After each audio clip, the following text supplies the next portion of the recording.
특집 윤석열 대통령 무기징역 선고 사법부는 죽었다. 비상계엄은 합법이다.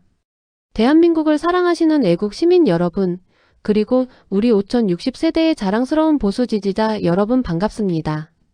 오늘 우리는 대한민국 헌정사상 가장 참담하고 치욕적인 날을 목격하고 있습니다.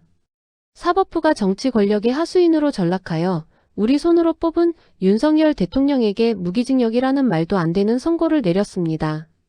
이것은 단순한 판결이 아닙니다. 사법부 스스로가 내린 자살선언이며 대한민국 법치주의가 사망한 날입니다. 저는 오늘 피를 토하는 심정으로 이 자리에 섰습니다. 이번 선고는 법리가 아닌 이재명 카르텔이 작성한 시나리오에 따른 정치적 보복이자 사법 쿠데타입니다. 사법부의 이 참담한 판결이 어떤 말도 안 되는 억지 논리 위에 세워졌는지 그 추악한 실체를 하나하나 파헤쳐 보겠습니다.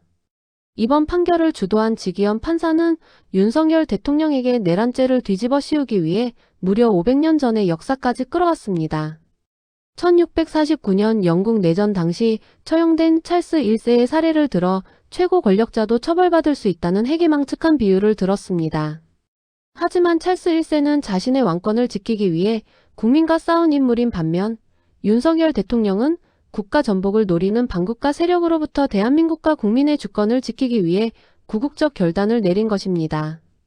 찰스 1세와 우리 대통령을 비교하는 것 자체가 어불성설이자 모독입니다.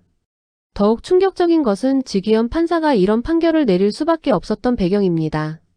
현재 지기현 판사는 이른바 룸살롱 접대 의혹으로 공수처의 압수수색과 강제 수사를 받고 있는 처지입니다.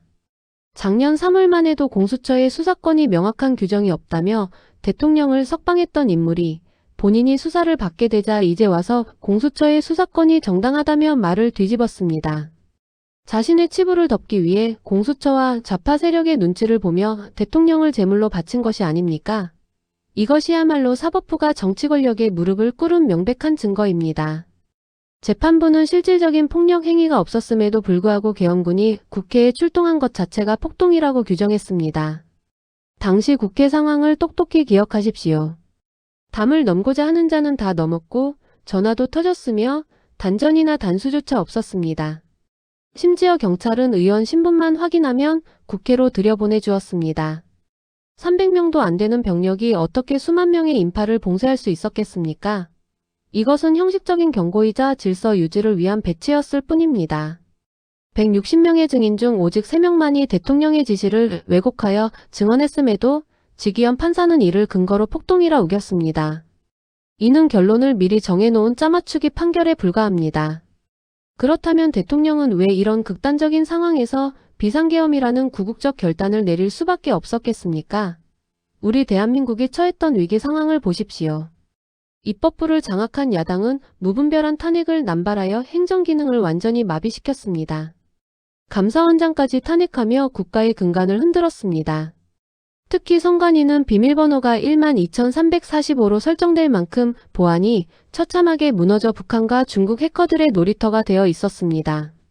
부정선거 의혹이 전국을 진동하고 주권이 사라질 위기에 처하자 대통령은 계엄군을 보내 선관위 서버를 확보하고 대한민국을 지키려 했던 것입니다. 간첩법 개정은 거부되고 국가안보가 붕괴되는 상황에서 대통령은 헌법 수호의 책무를 다하기 위해 피를 토하는 심정으로 빨간불을 켠 것입니다. 진실이 이토록 명확한데도 지금 우리 보수 진영 내부의 모습은 참으로 개탄스럽습니다. 판결이 나오자마자 사과문을 준비하거나 절연을 선포하는 오세훈, 이준석, 김용태 같은 자들을 보십시오. 이들은 대한민국을 지키기 위해 고군분투한 대통령을 향해 부관참시를 논하는 배신자들입니다. 이들은 베네수엘라를 몰락시킨 기생적인 가짜 야당 세력, 즉 엔초파도스와 다를 바 없는 기회주의자들입니다. 또한 여인영 사령관이나 곽종근 사령관 같은 충직한 애국 군인들이 대통령과 함께 고초를 겪고 있는데 이들을 외면하고 자신들의 정치적 안위만 챙기는 자들이 어떻게 보수라 자부할 수 있겠습니까? 지금은 우리끼리 내 탓 내 탓을 하며 싸울 때가 아닙니다. 똘똘 뭉쳐서 이재명 세력을 하루빨리 끌어내려야 할 때입니다. 애국 시민 여러분, 절대 실망하지 마십시오. 역사는 오늘의 비상계엄을 반드시 재평가할 것입니다. 과거 전두환 전 대통령도 1심에서 사형 선고를 받았지만 결국 역사는 바뀌었습니다. 이번 비상계엄은 누가 진짜 애국자인지, 누가 가짜 보수인지를 가려낸 살리는 계엄이었습니다. 우리는 냉정하게 전략을 짜야 합니다. 사법부의 타락한 권력에 맞서 싸우고 우리 내부의 배신자들을 정리하며 다시 한번 자유민주주의의 승리를 향한 결전에 나서야 합니다.